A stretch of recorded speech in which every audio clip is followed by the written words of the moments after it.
Hola, ¿qué tal amigos? ¿Cómo están? Bienvenidos a Breve Historia de la Filosofía con el doctor Daniel Chigel. Estamos en un episodio más, una clase más, y como siempre, Daniel, pues preguntarte cómo estás. Y hoy vamos a hablar de Kierkegaard. Preguntarte cómo estás y en qué contexto se desarrolla la filosofía de este autor. Adelante. Bien, bien. Bueno, Kierkegaard es el único pensador, digamos, de lo que sería Dinamarca, ¿no? Que ha resultado destacado históricamente. Era un pensador danés, ¿no es cierto? Aunque tiene mucha influencia del pensamiento alemán. De hecho, él desarrolló la carrera como teólogo, incentivado por su padre, por motivos que después vamos a mencionar, que tiene que ver con Claro. su historia personal y con su filosofía también. Y en ese momento predominaba la figura de Hegel, ¿no? Hegel era como la guía para entender lo que es la concepción de Dios que manejaba el protestantismo de ese momento, ¿no? Hegel había logrado de alguna manera en convertirse, por lo menos lo que habíamos llamado la derecha hegeliana, ¿no? Convertirse en Sí, el modelo exacto. de teología, ¿no? De concepción acerca de Dios. Una Sí, concepción exacto. que es básicamente racionalista, ¿no? Ajá.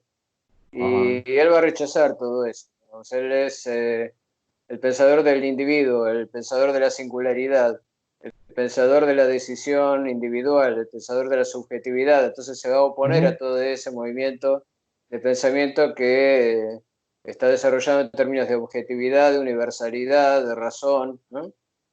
Podríamos decir que frente a ese intento de Hegel por rescatar lo racional, ¿no? Que es el único romántico que lo hace, Kierkegaard vuelve un paso para atrás, ¿no? Vuelve otra vez al primer romanticismo, ¿no? Ujú. Pero esta vez en diálogo con Hegel, planteando que la visión de la totalidad nos deja afuera, ¿no? Es como decir, bueno, somos nada más que un número dentro de una estadística, ¿no? Es como pasa ahora con esto del coronavirus, que según una persona, bueno, es uno más y pasa a ser un número dentro de lo que se consideran curvas generales, de si aplanamos o no aplanamos la curva, pero el que murió, murió, o sea, poco le importa a él, bueno, ahora no le importa La nada porque está curva, ¿no? muerto, pero claro, poco le importa a él si la curva está achatada o no está achatada, la cuestión es que su destino singular ya está marcado.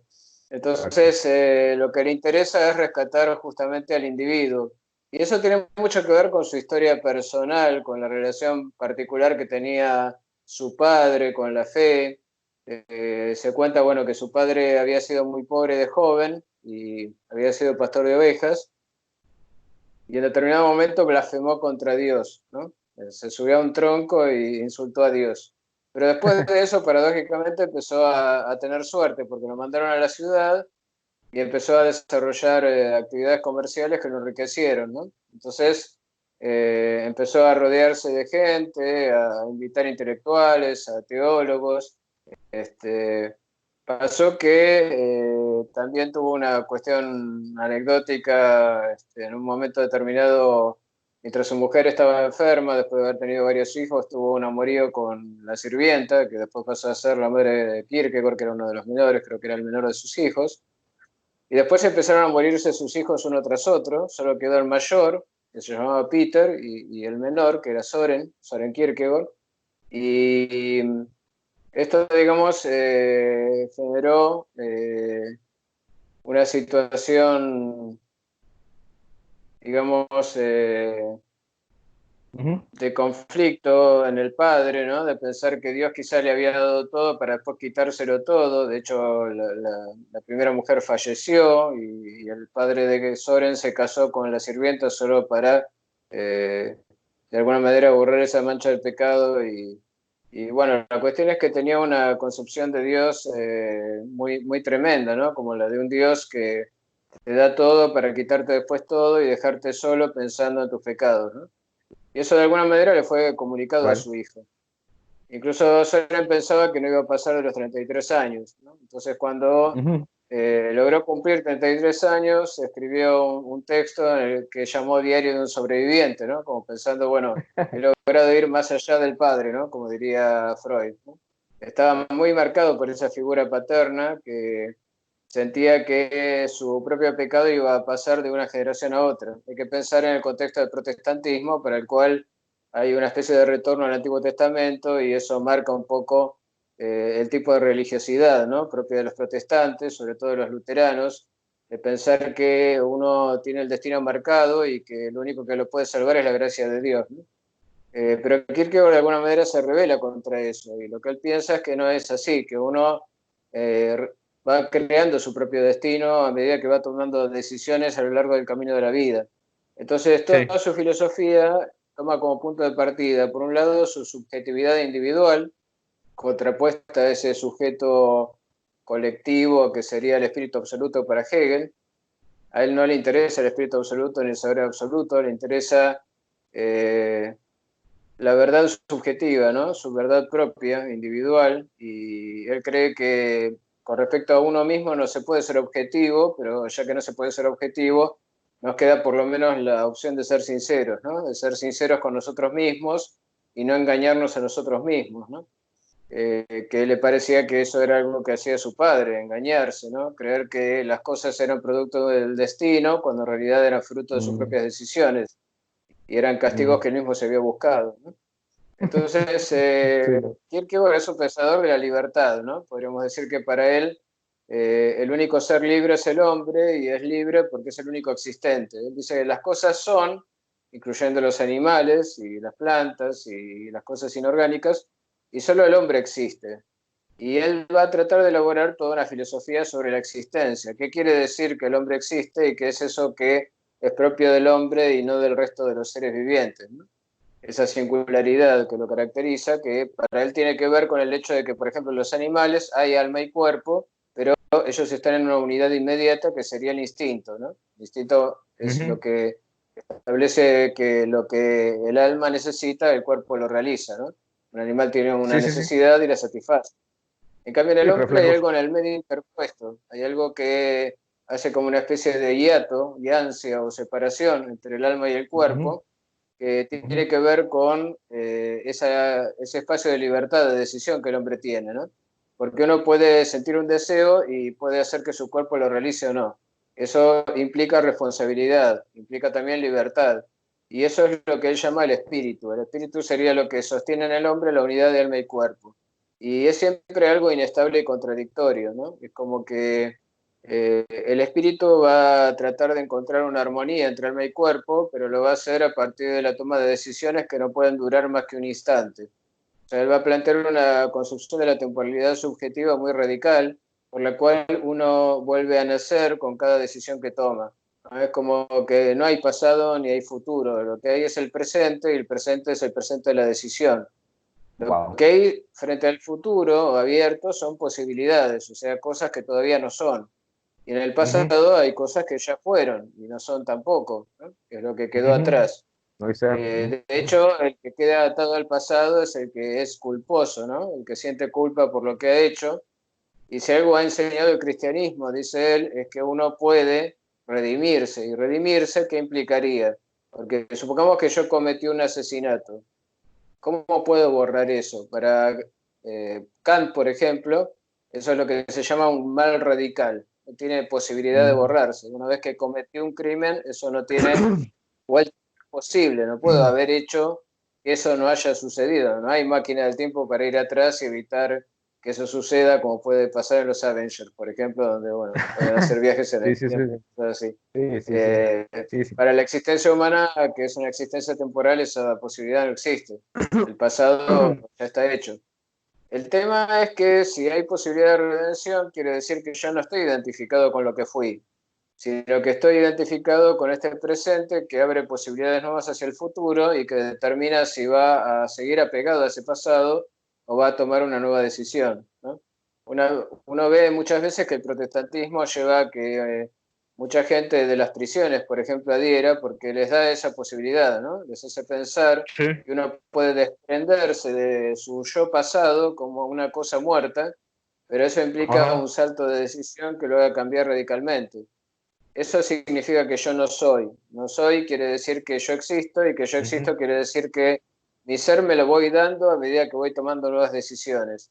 La persona que queda atada a su pasado y se siente culpable por él es porque decide seguir atado a ese pasado. O sea, decide repetir siempre la misma decisión otra vez. Que es como decir eso de lo propio de la neurosis, ¿no? Cuando se cae en ese Exacto. circuito de repetición, ¿no? Para Kierkegaard sería en realidad el fruto de una decisión. Yo decido seguir siendo el mismo. O puedo tomar la decisión de empezar a ser otro. Lo que pasa es que esa decisión implica dejar el pasado como una cosa muerta, ¿no? Convertirme en otra persona. Y eso es posible justamente por la libertad. Si no hubiera libertad, no hubiera posibilidad de decidir otra cosa. Ahora, cada decisión que yo tome es también una pérdida, porque cuando todavía no he Sí, tomado sí, una sí. decisión, las posibilidades son infinitas. Eh, Frente a esas infinitas posibilidades, yo puedo realizar solo una. Y ahí está el problema de la finitud humana, ¿no? O sea, somos como una especie de síntesis entre finito e infinito. El infinito de las posibilidades y la Ajá. finitud relacionada con la acción concreta que yo voy a realizar. De todas las posibilidades que tengo, elijo una. Yo siempre daba en las clases un ejemplo concreto para que esto no suene Sí, sí, muy sí. abstracto y es, bueno, Sí, sí, sí. cuando uno, por ejemplo, tiene que decidir qué carrera va a seguir. Ese es un Ujú. momento crucial. Crucial Demasiado. quiere decir que es un cruce entre distintos caminos posibles. Lo que Kierkegaard plantearía que es un error pensar que eso pasa solo una vez en la vida. Pensamos eso porque es más tranquilizador, ¿no? Es como decir, bueno, tomé esta decisión y ahora tengo que seguirla hasta el final. Justamente las personas que asumen la responsabilidad de la libertad y esa condición humana que es la libertad, son los que pueden cambiar de rumbo, como lo hiciste vos, por ejemplo, que en determinado momento dijiste, no, no voy a ser deportista, me voy a dedicar a la psicología y después a la Sí, sí, sí. filosofía. Eso Exacto. implica que la vocación no está predeterminada, sino que son decisiones que uno va tomando y puede ser o no fiel a la decisión tomada, ¿no? Exacto. Incluso la fidelidad para Kierkegaard, por ejemplo, la fidelidad matrimonial, eso de jurar amor Ujú. eterno, ¿no es cierto? Tiene algo de ingenuo porque ¿cómo puedo yo, mi yo presente, prometer algo que mi yo futuro va a realizar si todavía Exacto. ese futuro no existe? Exacto. Entonces, la única posibilidad de respetar esa promesa sería que yo tome la decisión de nuevo siempre otra vez. O como decir, Qué bueno, todos romántico. los días me despierto, miro a mi señora a mi lado y digo, si tuviera que volver a casarme con ella de nuevo, lo haría. El tema es quién es tan valiente como para tomar esa decisión siempre de nuevo. Bueno, Preferimos claro. pensar, bueno, es una decisión ya tomada y una vez que la tomé no tengo más remedio que seguir. Todo lo que son para él hábitos o costumbres son formas de engañarse a sí mismo y hacerse creer que todo está determinado cuando en realidad todas las decisiones son libres. Todo esto suena mucho a existencialismo y justamente por Sí, sí, eso sí, de Kierkegaard hecho. se convierte en un precedente del existencialismo que recién va a tener su auge en el siglo XX. Pero ahora estamos hablando de fines de 1700, o sea, estamos hablando o principios de 1800, de una etapa muy anterior, ¿no es cierto? Por eso es como un precursor. De hecho, a él casi nadie lo leyó, no se le dio mucha Ujú. importancia y recién va a ser rescatado por pensadores como Sartre que vuelven a leerlo y, y le dan una dimensión que para su época y para sus contemporáneos no tenía, ¿no? Un poco lo mismo que le pasa a Schopenhauer cuando se enfrenta a la figura enorme de Hegel y encuentra que Queda todos aplastado. los discípulos que él tenía se van con Hegel y él se queda solo, sin gente, y termina abandonando la universidad y no da clases porque contra Hegel no se podía. Bueno, Kierkegaard quizás es el primero que dice, no me importa, yo me voy a enfrentar con Hegel igual, y no es exitoso en el sentido de que no logra conquistar a la gente por eso, pero él está satisfecho con haber tomado la decisión y seguirla repitiendo hasta el final, ¿no? Así Y que que es un él ha sido, pensador de la singularidad, de la subjetividad y de la honestidad. sí, perdón, y que él fue doblemente rebelde, creo, porque en primera Hegel había dicho que se acabó la filosofía, y en segunda su padre, pues le puso, si se quiere, una clase de futuro cierto, y él lo rechazó, básicamente, ¿no? Experimentó la libertad. Exactamente. Entonces, ¿por qué sería, aparte de este performance que hace, por qué sería que llegar, pues, mm, una clase de enemigo de Hegel? ¿O por qué se consideraría así? Bueno, por lo que habíamos dicho antes, ¿no? Hegel aparece como el pensador de la objetividad, ¿no? Del Ujú. sujeto pero entendido como el sujeto que se realiza en la historia. Y en la historia los grandes hombres son solo marionetas de Dios que los usa para alcanzar el saber absoluto, ya lo habíamos dicho en la clase anterior. Entonces la Ujú. singularidad y la individualidad queda totalmente disuelta en la totalidad. Por eso también para Hegel el estado ideal es la monarquía constitucional, ¿no? Donde los individuos son representados por sus estamentos, que serían los sindicatos, y a su vez estos los representan frente al monarca, que es el que toma las decisiones en última instancia, y el monarca no lo hace como individuo, sino que solo dice sí o no a las leyes que son planteadas por el Parlamento, ¿no? Ujú. Entonces nadie actúa como individuo, sino que se actúa en función del bien común, ¿no? De lograr la justicia entendida como algo comunitario, ¿no? Hegel es el pensador de la comunidad, ¿no? Y Kierkegaard es el pensador del individuo. Hegel es el pensador del objetivo y Kierkegaard es el pensador de lo subjetivo.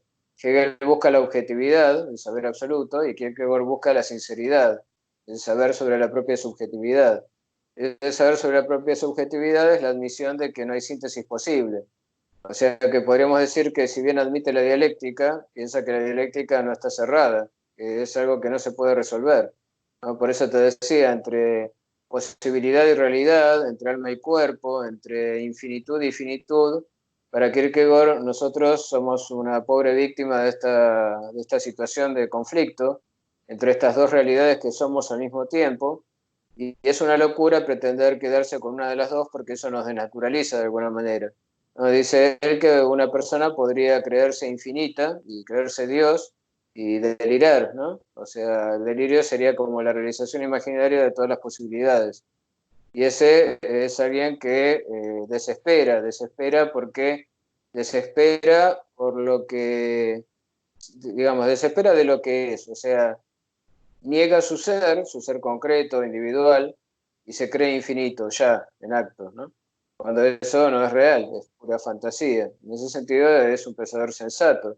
Y dice, bueno, Hegel pretendía haber alcanzado el saber absoluto, eso es una exageración. Nadie está a esa altura. Pero también está el otro extremo, o sea, aquel que se identifica con su cuerpo, nada más, con sus decisiones concretas y particulares, y se niega a toda posibilidad, y cree que, por ejemplo, cuando ha pecado no hay ninguna posibilidad de salvación, porque él es lo que ha hecho, él es su pasado, él es su cuerpo, él Exacto. es su finitud. Pero Ajá. él dice que en realidad el que tiene posibilidad de salvación es el segundo, porque es ese el que se identifica con su finitud, el que puede superar eso y abrir algún tipo de esperanza frente a posibilidades ulteriores, a futuro, ¿no? Porque el que cree que ya ha realizado la divinidad en la tierra no tiene ninguna salvación posible, cree que ya logró todo lo que podía alcanzar. Entonces es preferible por ahí identificarse con la propia finitud, con la propia debilidad, digamos, con la propia mortalidad, porque ese que se identifica con su lado corporal y material es el que tiene posibilidad de salvación. También desespera, pero desespera por lo que es, o sea, se identifica con su ser y niega sus posibilidades, pero ese tiene la posibilidad de dar un salto de fe y cambiar de perspectiva y aceptar que no es solamente un cuerpo, sino que es alma y cuerpo al mismo tiempo, ¿no? Y Y, eso quiere decir que es espíritu. y es este pensador quien reivindica que el hombre es carne y hueso. ¿A eso te refieres con lo que vienes mencionando? ¿O será algo diferente? Claro, él reivindica el concepto de carne, ¿no? Y también el concepto de alma entendida como algo sustancial, porque ya sabemos que la modernidad, el alma la va diluyendo hasta convertirla simplemente en una serie de actividades cognitivas y nada más, ¿no? Y por otro lado, el cuerpo termina considerándolo simplemente como una cosa mecánica que sigue relaciones de causa y efecto, como lo hacía Descartes. Sí, En sí, sí. cambio, Kierkegaard acepta que hay una dualidad, como la acepta Descartes, pero piensa que pasa por otro plano que tiene que ver con lo religioso. Por eso él se considera a sí mismo como un pensador cristiano. Es más, él Sí, sí. dice que el cristianismo se ha extraviado y lo que él puede estar seguro es de que él puede explicarle a la gente qué es el cristianismo, aunque él no puede considerarse a sí mismo cristiano paradójicamente, pero ¿por qué? Porque nadie es nada, digamos. Si él Oh, dijera ya. yo soy cristiano, quiere decir que ya alcanzaría el ser, y ser cristiano quiere decir justamente negar que uno sea algo determinado. sino que uno es las posibilidades y las decisiones que va tomando. Entonces la cuestión es que él dice, yo soy cristiano ahora que tomo la decisión de serlo, mañana no lo sé. Entonces todo siempre es posibilidad abierta. Y cargar con esta sensación de que siempre estamos parados como en un abismo sin fundamento y siempre con posibilidades nuevas, eso de alguna manera como una especie de condena que nos genera angustia, ¿no? La angustia sería la conciencia de nuestra libertad, porque uno no se sentiría angustiado si pudiera sentir que está sobre un sustento, ¿no? Algo que lo sostiene, lo justifica. Pero él dice que no hay justificación posible porque todo es producto de decisiones libres. Ni siquiera la fe me justifica porque ni siquiera de la fe puedo estar seguro. Porque cuando yo decido creer, lo hago como un salto de fe. Ya lo habíamos mencionado cuando hablábamos de San Agustín, ¿no? Que en la época de San Agustín estaba este pensador que decía creo porque es absurdo. Un poco Kierkegaard recupera esta línea de pensamiento, ¿no? La idea de Tertuliano de que justamente la fe no tiene garantías, no tiene garantías racionales. ¿Cómo voy a creer que existe un Dios que se hizo hombre para lavar los pecados de los hombres y servir de guía para el desarrollo de la humanidad y lograr su salvación? Todo eso no tiene nada de racionalidad y la razón es incapaz de justificar esto. O sea, él termina aceptando que hay irracionalidad en estas cuestiones. Pero Sí, eso sí, no sí. quiere decir que la razón no pueda aclarar algunas cosas relacionadas con la fe, que es lo que él va a intentar hacer en sus escritos, recuperando algunos episodios, sobre todo del Antiguo Testamento, que es algo bastante Claro. común en esa época, sobre Ujú. todo entre los protestantes, que piensan que la religión primitiva, la del Antiguo Testamento, nos da una enseñanza cristiana que el cristianismo actual ha perdido. Entonces vuelve sobre cuestiones como la interpretación de la creación de Adán y Ujú. el sentido del pecado, o Moisés, o Abraham, por ejemplo, y la prueba que le impone Dios al pedirle un sacrificio. Y todos esos son temas que él va a desarrollar y le van a servir para explicar qué es lo que él entiende por ser cristiano, ¿no? ¿Y cómo es que a partir del mito de Adán y Eva, él abstrae alguna idea por ahí de angustia, me parece? ¿Podrías explicárnoslo, por Sí, favor? sí, sí, sí. Eh, una de las primeras obras que él escribió, antes todavía de ocuparse del tema de Adán y Eva, era lo que se llama Diario de un seductor, ¿no? Ahí hace como una especie de autobiografía, dicen algunos, otros dicen que no, que en realidad se refería a un amigo. Él pertenecía a un círculo de escritores que había en Dinamarca y bueno, era bastante destacado y era de hacer muchos chistes y bromas que llamaban la atención Mm. de la gente.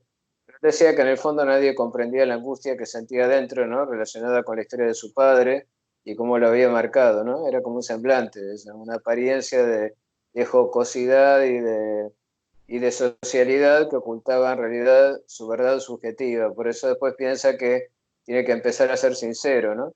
Ser sincero es decir lo que yo soy para mí, no importa si eso es objetivo o no. Es al menos no mentirme a mí mismo, ¿no? No hacer este ejercicio de semblante constantemente hasta creérmelo, sino no engañarse a sí mismo, un concepto que, sabes, fue desarrollado después por Sartre, ¿no? Cuando Sartre habla de la Ujú. mala fe. Eso ya Ujú. está anticipado por Kierkegaard. Entonces, en este diario de un seductor, él menciona lo que sería la vida del Don Juan, ¿no? De alguna manera. El Don Juan es el seductor, ¿no? Es el que busca la satisfacción en conquistar mujeres. Pero tiene esta Ujú. peculiaridad de que cuando conquista a una mujer ya no le interesa más, y pasa a la siguiente, después a la siguiente, después a la siguiente. Lo cual nos recuerda mucho a lo que llama Lacan la metonimia del deseo, ¿no? Sí, El hecho de que exacto. vamos trazando que no sabemos bien qué es, que nos empuja desde atrás, y lo vemos representado a nivel visual, sensorial, por eso habla de estadio estético, Kierkegaard, ¿no? El estadio de la sensibilidad, lo vemos representado en algo que nos resulta atractivo, por ejemplo, una mujer hermosa. Pero Ujú. él dice que el Juan se caracteriza porque se ve seducido por una mujer, le quiere seducir en la medida que le diga que no.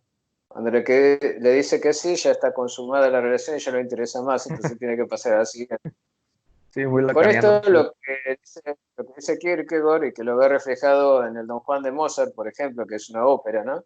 Donde dice, acá vemos la quinta esencia del Don Juan, es que el Don Juan es una persona que está en un estado de desesperación permanente, Porque lo que está buscando es lo que buscamos todos, lo absoluto. En eso le da la razón a Hegel. Lo que el hombre busca es lo absoluto. Pero eso Ujú. absoluto que estamos buscando, que sería lo que completaría y satisfaría todos nuestros deseos y llenaría nuestro vacío, es algo inalcanzable. Por lo menos es inalcanzable mientras estemos en el dominio de la finitud, ¿no?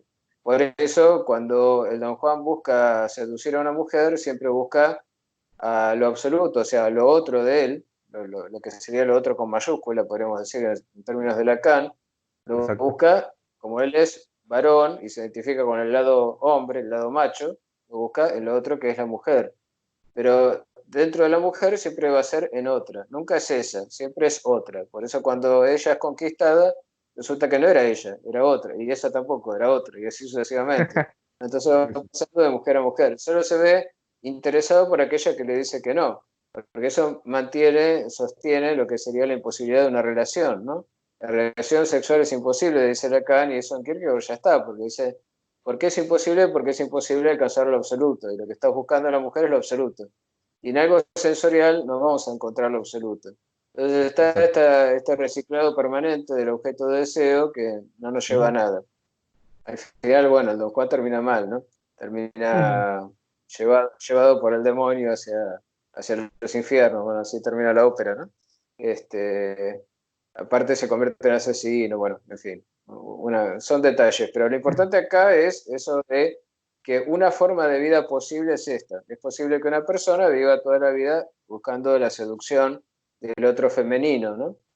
Y que se le vaya la vida en esa búsqueda.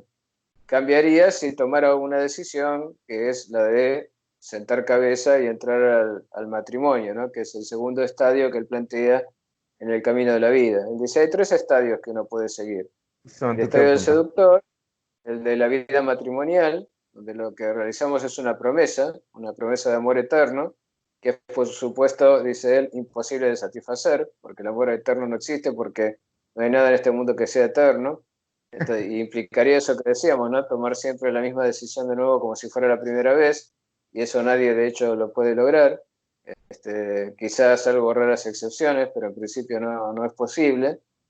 Entonces también el que ama, digamos, y toma esta decisión ética, él la llama decisión, por eso habla de estadio ético, la decisión ética de cumplir con su deber matrimonial, ¿no? Con su deber de Ujú. marido y de padre y Ujú. de ocuparse de los hijos y demás, y que cree con eso ya alcanzó el absoluto, ese también está equivocado, no alcanzó el absoluto.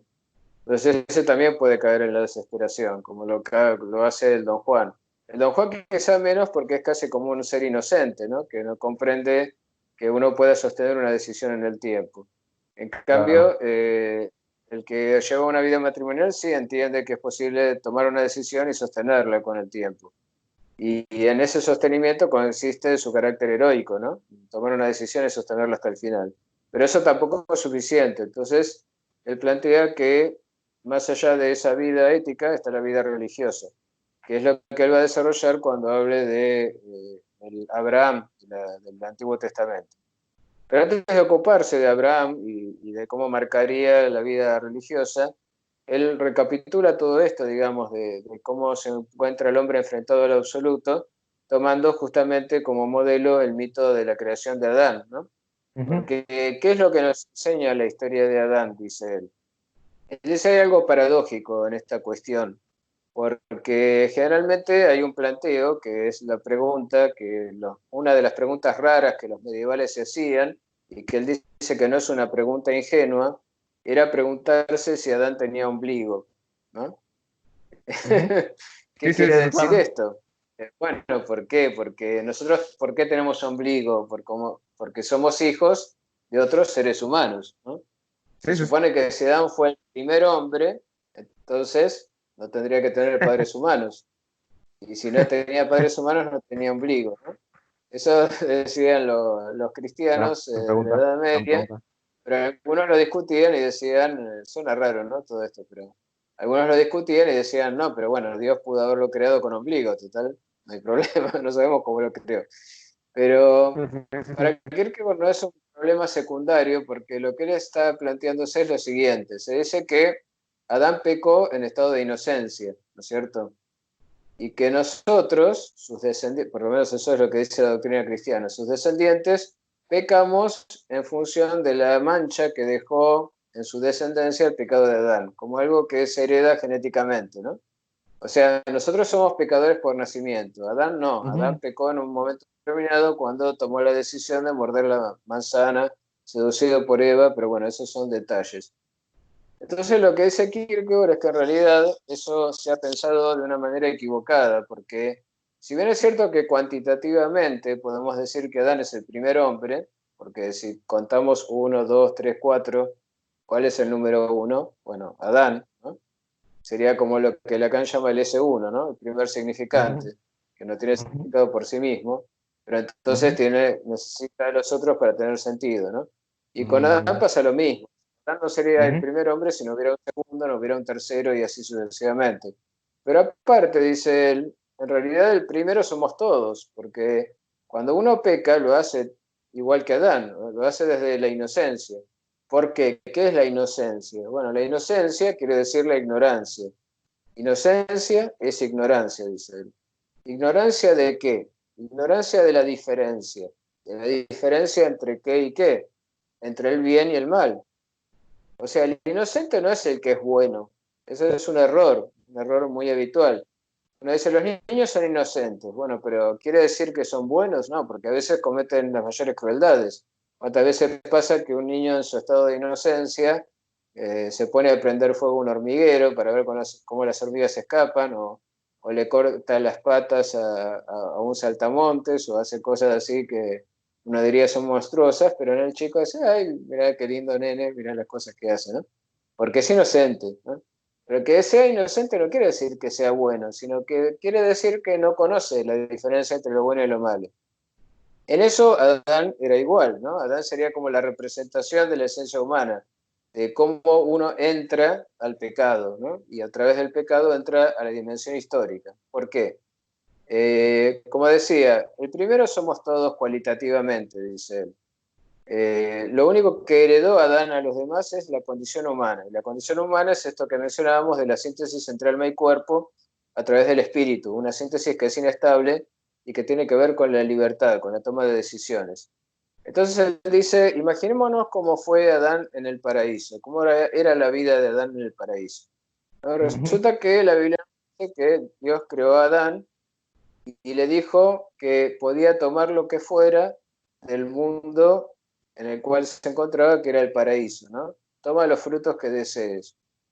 Entonces, dice él, es como si a una persona libre se le pusiera un conjunto infinito de posibilidades delante.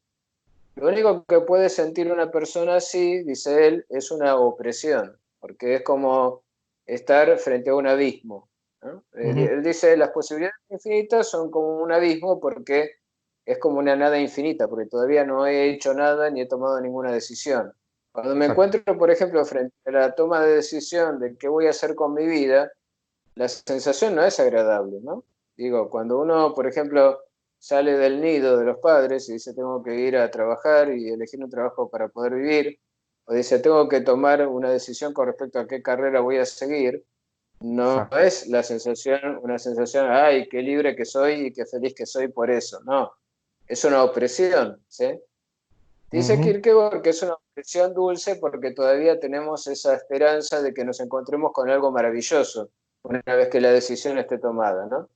De que encontremos la carrera justa y encontremos el trabajo justo, que ahí nos sintamos realizados y completos. Vos te reís porque lo que uno nota después es que todo parece ser al final un fracaso, ¿no? Uno parece que tomara la decisión equivocada, pero Kierkegaard dice no se preocupen porque todos vamos a sentir lo mismo. ¿Por qué? Porque una vez que hemos decidido, hemos perdido las otras posibilidades. Por eso toda decisión es una pérdida, ¿sí? Como ves, es muy cercano a la realidad cotidiana, Kierkegaard, no está especulando, está diciendo lo que es la existencia del día a día, ¿no? Cada vez que uno toma una decisión, se encuentra con esta misma circunstancia, porque a cada exacto. instante el hombre vuelve a nacer otra vez. No es que solo nace cuando nace, o que primero fue Adán y los demás solo continuamos su historia, sino que con cada decisión que tomamos volvemos a nacer de nuevo. Entonces lo que él dice es que Adán tenía todas estas posibilidades frente a él y eso era demasiado, ¿no? Era demasiado y no elegía nada porque podía elegir cualquier cosa, ¿no? Es como que te pongan delante de un montón de dulces, que larguen a un chico en una dulcería y le digan agarrar lo que sea, lo más probable es que se desmaye, ¿no? O sea, es demasiado, ¿no? Sí, Es muy tanto impactante. que es algo que el espíritu, que es individual y es finito, no lo puede soportar. Entonces lo que dice Kierkegaard es que solo Adán va a poder tomar una decisión cuando algo le esté prohibido. O sea, es necesario que aparezca esta cosa superyoica de la prohibición, ¿no? Para que algo resulte atractivo y destaque frente al fondo de todo lo demás, ¿no? Es muy Wow, sutil específicamente el wow, análisis que wow, hace Kierkegaard. wow, wow. Entonces él dice, bueno, ¿qué dice Dios? Dios le dice, no comerás de este fruto, ¿no? No comerás del fruto de la sabiduría, del bien y del mal. Lo cual es muy interesante, dice él, y ha sido poco escuchado, poco leído, porque fíjese qué fruto dice Dios que no debe probar Adán. No debe probar el fruto de la sabiduría. O sea, lo que le está diciendo Dios es que conserve su inocencia, o sea, su ignorancia. Porque el fruto de la sabiduría es comprender la diferencia entre lo bueno y lo malo. Y el tema es que no puede saber Adán cuál es la diferencia entre lo bueno y lo malo hasta que no haga el intento de tomar una decisión y darse cuenta de que la decisión que tome va a ser la mala, porque siempre la decisión que tomamos es mala. ¿Por qué?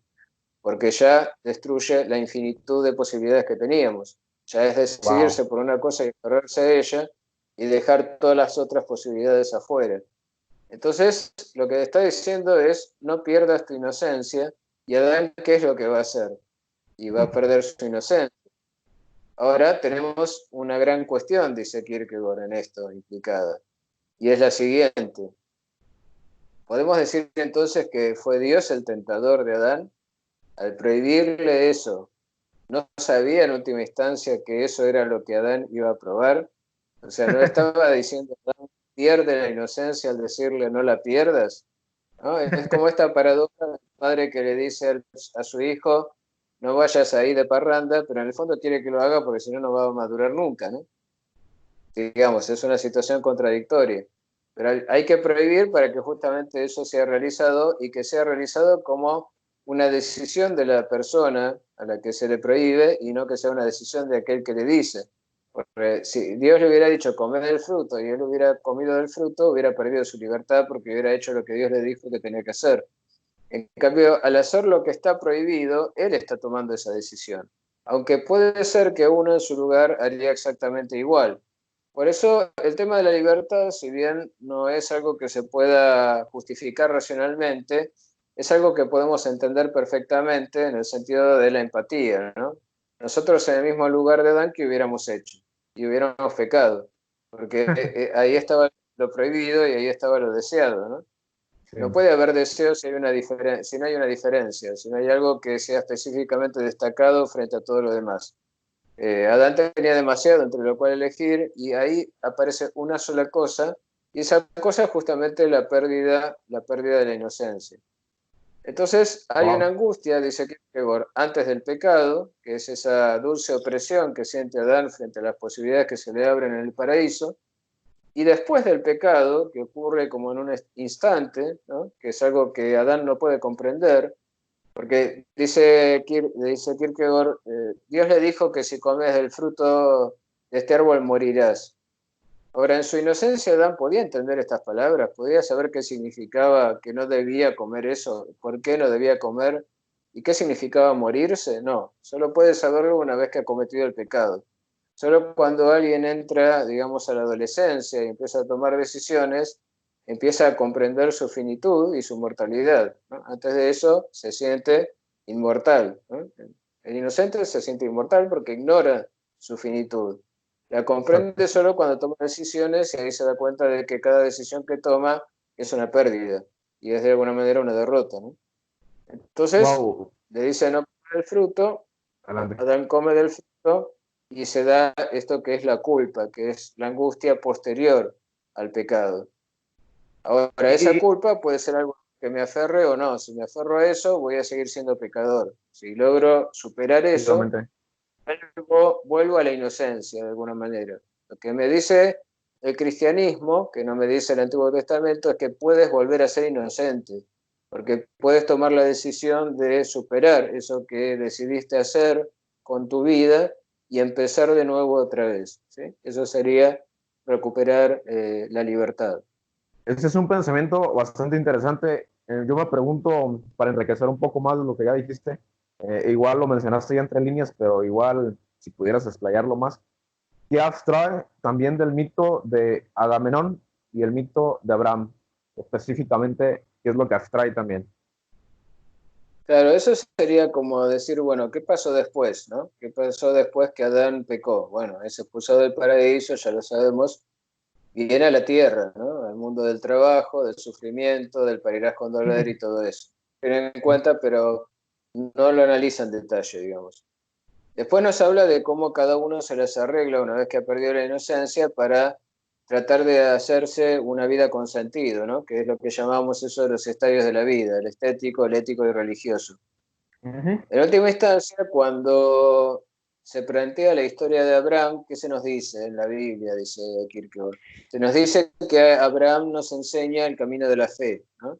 Abraham es el padre de la humanidad, porque es el padre del pueblo judío, pero es el padre en la fe. ¿Qué quiere decir esto? Dice Kierkegaard. Bueno, significa que su historia nos está queriendo enseñar algo que tiene que ver con la religiosidad cristiana, si es que aceptamos que el judaísmo y el cristianismo están en continuidad, pero que no tenemos en las religiones paganas, que para él son religiones racionales que quedan limitadas al estadio ético. Él entiende que Hegel también queda metido ahí, porque cuando Hegel plantea que hay que sacrificar lo Ujú. individual por tal, o sea, que cuando, por ejemplo, un Estado manda a la gente a la guerra, la gente tiene que ir y sacrificarse por el Estado, está tomando el partido de lo universal y no el partido de lo individual, del individuo. Él entiende que el cristianismo es una salvación individual, no es una salvación colectiva. No hay colectivos en el cristianismo, no hay partidos políticos. La salvación la hace cada uno con las decisiones que toma, con su propia responsabilidad. Entonces él considera que un ejemplo de esto es la historia de Abraham, y él la contrapone a la de Agamenón, porque en Agamenón también se da la historia de un sacrificio, de un hijo, ¿no? Son dos Ujú. historias paralelas, digamos. En un caso se trata del sacrificio pagano y en el otro caso de lo que él entiende, o que ahora entiende como sacrificio cristiano. Porque en el caso de Agamenón se nos dice que los dioses no enviaban los vientos para que las naves pudieran llegar a Troya. Entonces Agamenón está desesperado y pregunta a un adivino que le dice que bueno, que lo que los dioses quieren es que él sacrifique lo que más ama en la vida. Y lo que él más ama en la vida es a su hija, Ifigenia. Entonces Agamenón entiende que no le queda otra opción, por el bien del pueblo, que sacrificar su amor personal por su hija. O sea, lo individual tiene que ser sacrificado por lo universal. Y aún los que son gobernantes tienen que aceptar el sacrificio. No es que por ser gobernante, el déspota está libre de este sacrificio por lo universal. Al Ujú. contrario, al ser el rey, tiene que dar el ejemplo. Entonces él decide que su hija debe ser sacrificada. Eso desencadena toda una tragedia que tiene que ver con que, bueno, al final su hija es salvada, pero él no lo sabe, y bueno, se desencadena toda una serie de traiciones, asesinatos, donde los hijos asesinan a sus padres y unos hermanos asesinan a otros, y bueno, en fin, típico de tragedia griega, ¿no? Este, el Sí, tema es de hecho. que lo que tenemos en esta historia es claro, digamos, es algo racional, es algo que podemos llegar a comprender, porque podemos entender que alguien sacrifique lo individual por lo universal. El bien común, el bien de muchos, está por encima del bien de uno solo, ¿no? Eso sería lo que la ética, por ejemplo, la ética kantiana nos dice, que es una ética de lo universal, ¿no? El deber es el deber universal. Entonces, no importa lo individual, importa lo universal. Y eso también lo plantea Hegel cuando habla del sacrificio por el Estado. Entonces, ¿qué pasa en el caso del sacrificio de Abraham, ¿no? Abraham tiene que sacrificar a su hijo también, tiene que sacrificar a Isaac, pero no hay un motivo racional para hacerlo. Es solo que una noche, Abraham, estando en su tienda, o sea, en su carpa, ¿no? La carpa donde dormía, Sí. como pastor de ovejas, ¿no? Los judíos siempre tenían esta característica de ser nómades y pastar ovejas. Abraham, en un sueño, escucha que Dios le dice que debe sacrificar a su hijo, que es lo que más quiere. Encima su hijo primogénito, o sea, el que lo va a heredar. Los judíos no tenían una concepción de la vida después de la muerte más que en la descendencia, ¿no? Por eso cuando se Ujú. castigaba a alguien, se castigaba a él, a sus hijos y a los hijos de los hijos. Y el primogénito siempre era el heredero de la fortuna de su padre. Sí, sí, sí. Entonces, lo que le está diciendo Dios es que sacrifique lo que más quiere y lo que le da sentido en la tierra, ¿no? Lo que lo puede justificar porque sería lo que él va a dejar para el futuro. Pero como Abraham es un hombre de fe, aunque no puede entender por qué Dios le puede pedir esto, siendo un ser bondadoso, como puede pedir algo tan terrible, toma la decisión de que lo va a hacer. Y para hacerlo, a la madrugada muy temprano se levanta, que vuelve a contar un poco con más detalle esta historia, y se lleva a su hijo, ¿no? Sin decirle nada a su mujer. ¿Por qué? Porque, ¿qué podría haberle dicho? Dice Kierkegaard. ¿Qué podría haberle dicho? ¿Tengo que ir a matar a mi hijo y vuelvo? Espérame para la comida. Sí, sí, No sí. tiene sentido. O sea, ¿cómo podría haberse justificado? ¿No? Desde el punto de vista de la razón, lo único que puede pensar uno, dice Kierkegaard, es que Abraham está loco. O sea, está alucinando. Alucinó a Dios. Pues es como que alguien le dijera, Dios me habló, y vos le preguntáis, ¿cómo sabes? Y porque me dijo que era Dios. Eso no justifica nada. O sea que no hay ninguna justificación racional de la fe. Eso es lo que nos quiere decir Kierkegaard. Es una toma de decisión. Yo decido que esa voz que escuché es la voz de Dios y que tengo que hacer lo que me está pidiendo esa voz. Pero no tengo garantías. No sé si es así o no es así. Por ahí es el demonio que me está tentando, no lo sé. Por eso la razón ahí queda fuera de juego. Queda en suspenso, dice Kierkegaard. No es que vamos en contra de la razón, sino que simplemente ahí no juega ya ningún papel. La fe Claro. desplaza la razón como centro.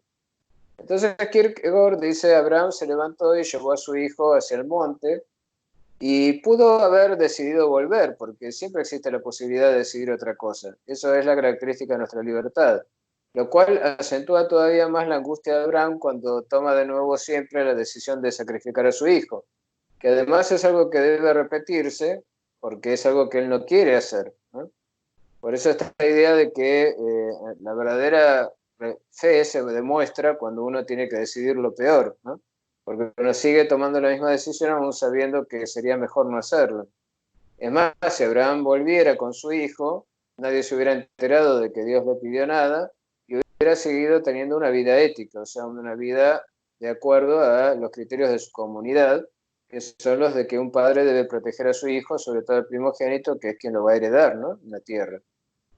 Entonces Kierkegaard dice, aún así, Abraham lo lleva hasta el monte. Y cuando su hijo le pregunta dónde está el becerro para el sacrificio, porque él dice que van a sacrificar un Ujú. animal a Dios, le dice que el animal es su propio hijo, algo terrible, ¿no? Claro. Mientras están subiendo al monte donde se va a hacer el sacrificio, él dice, Dios proveerá, que no significa nada, solo es simplemente la expresión de su fe en Dios, ¿no?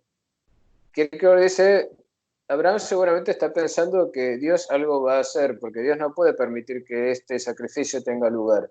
Sin embargo, no tiene ningún motivo racional para sospecharlo, porque él ya ha tomado la decisión y va a matar a su hijo. Entonces Abraham lleva a su hijo hasta el monte, lo acuesta sobre una piedra sin que su hijo entienda lo que está pasando y clava un cuchillo en su corazón. Y ahí termina la historia. Bueno, no, en realidad no, porque milagrosamente en lugar del hijo aparece un becerro sacrificado. Y su hijo aparece detrás de una roca y está vivo. Y Abraham no entiende qué es lo que sucedió. Solo sabe que Dios hizo un milagro, ¿no? Algo que no era Ujú. racionalmente esperable. ¿Por qué no es racionalmente esperable el milagro? Porque él ha tomado la decisión de matar a su hijo. Él está por clavarle el cuchillo en su corazón. Lo único que podemos esperar racionalmente es que lo mate. ¿Y Ujú. qué hubiera pasado si no hubiera ocurrido un milagro? ¿Qué hubiera pasado? Imaginémonos, dice Kierkegaard, Abraham volviendo con los suyos, con su pueblo, con su hijo ensangrentado en brazos y confesando que él lo mató.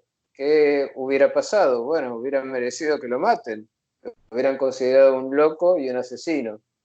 Y sin embargo es por el milagro que ha sucedido que retroactivamente todo su acto es resignificado. Y de golpe lo que fue un asesinato se convierte en un acto de fe.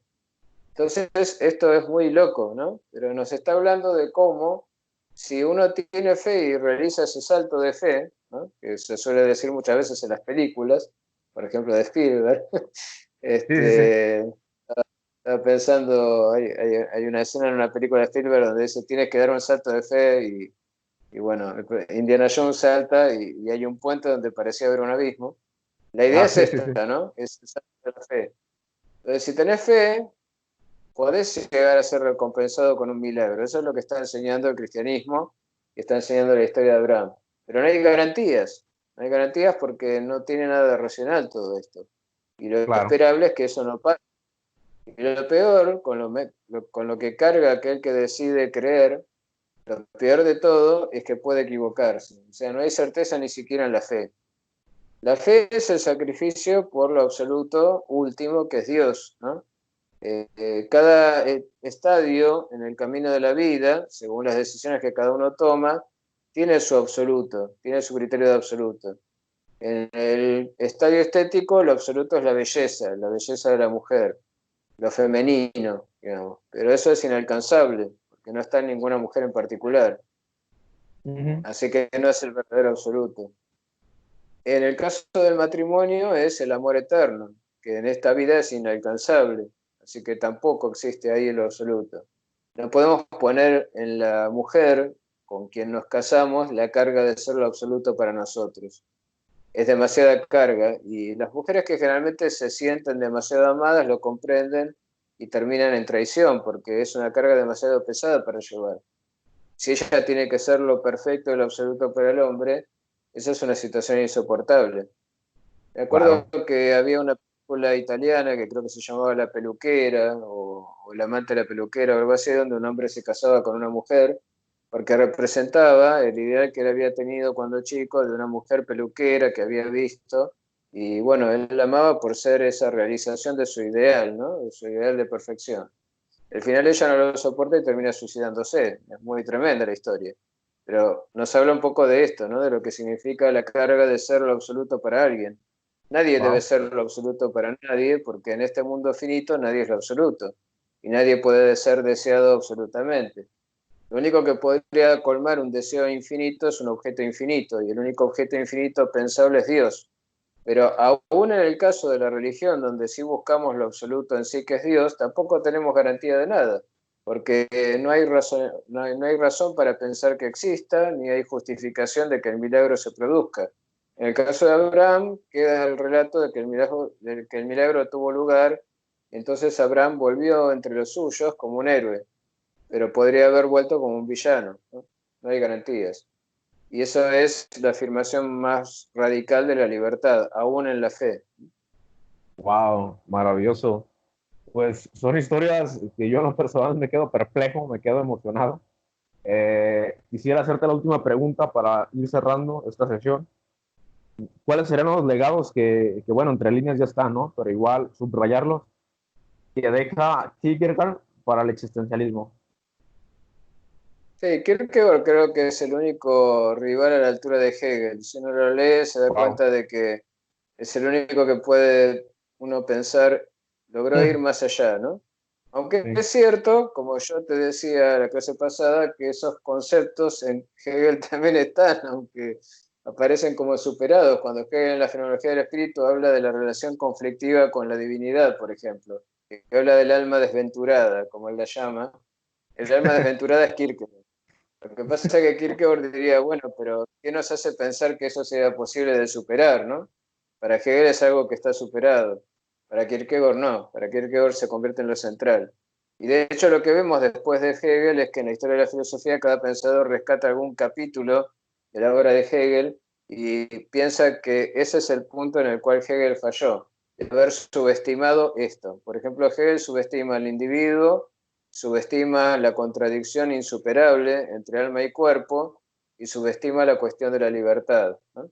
Eso sería la enseñanza de Kierkegaard, que después va a ser retomada recién en el siglo XX, como te decía. Los grandes herederos de Kierkegaard son los pensadores del existencialismo, tanto del cristiano como del ateo, ¿no? Y quizá más del existencialismo ateo, sobre todo de Sartre, claro, porque Sartre es exacto. un gran admirador de Kierkegaard y lo cita permanentemente, sobre todo en su texto más conocido, que es El existencialismo es un humanismo, ¿no? Y ahí Exacto. él rescata también la historia de Abraham. Así que, aún siendo ateo y dando su justificación de por qué lo es, Sartre es profundamente religioso en el sentido en que Kierkegaard entiende este concepto, ¿no? Como aquel que se anima a tomar decisiones libres sabiendo que no hay ningún fundamento para sostener la decisión tomada más que el hecho mismo de haberla tomado, que es lo que la justifica. Wow, bastante interesante. Bueno, yo en lo personal me quedo contento con esta clase. Yo creo que impresionante todo lo que has compartido de Kierkegaard y nos vemos en una próxima sesión, ¿te parece? Hasta luego. Excelente. Nos vemos. Hasta Ah, luego. nos vemos.